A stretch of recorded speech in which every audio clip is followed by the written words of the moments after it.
Welcome to the virtual office training. Today we will learn how to apply outside border in Microsoft Excel by using the shortcut key. First select all your data and press Ctrl Shift ampersand sign. It will apply the outside border. You can see here.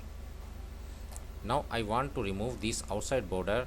You have to press Ctrl Shift underscore to remove the border. Just select all your data and press Ctrl Shift underscore. It will remove the outside border.